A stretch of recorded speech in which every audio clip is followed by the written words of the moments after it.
Kevin ഐസബെല്ലെ പേടിച്ചിട്ടാ ഒന്നും പറയാത്തത്. ഒരുപാട് അനുഭവിക്കാൻ കിടക്കുന്നതേ ഉള്ളൂ ഭാർഗവി.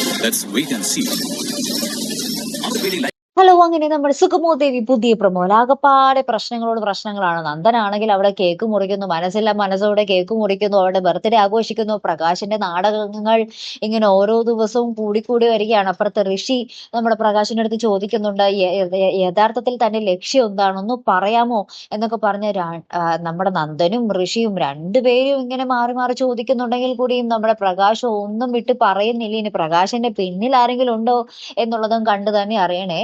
അപ്പുറത്താണെങ്കിലും നമ്മുടെ ദേവിക ശാലിയുടെ അടുത്ത് പറയുന്നു, നന്ദുവിനെ ഉറപ്പായിട്ടും കണ്ടുപിടിച്ചേ മതിയാവൂ എന്നൊക്കെ പറഞ്ഞ് അവര് തമ്മിൽ ചർച്ച. പിന്നെ അരുന്ധതി നമ്മുടെ കെവിന്റെ അടുത്ത് ഋഷി എവിടെയാണെന്ന് ചോദിക്കുന്നുണ്ട്. എന്നിട്ട് അരുന്ധതി പറയുന്നുണ്ട്, കെവിൻ അറിയാം, പക്ഷേ ഇസബെല്ലയെ പേടിച്ചാണ് കെവിൻ ഒന്നും പറയാത്തേ എന്നും പറഞ്ഞ് നമ്മുടെ അരുന്ധതി കെവിന്റെ അടുത്ത് മിക്കിട്ടേറുന്നു. അപ്പുറത്ത് പ്രഭാവതി ആണെങ്കിൽ ഭാർഗവിയുടെ അടുത്ത് പറയുന്നുണ്ട്, ഇപ്പൊ അനുഭവിക്കുന്നതൊന്നുമല്ല ഭാർഗവി, ഇനി വരാൻ പോകുന്നതേ ഉള്ളൂ എന്ന് പറഞ്ഞ് നമ്മുടെ പ്രഭാവതി ഭയങ്കര ടെൻഷനിൽ നിൽക്കുന്നുണ്ട്.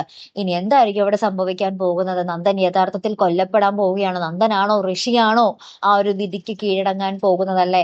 കാത്തിരിക്കാട്ടോ. ഇപ്പൊ അടുത്തൊരു വീഡിയോയുമായി വരുന്നത് വരയ്ക്കും ഗുഡ് ബൈ.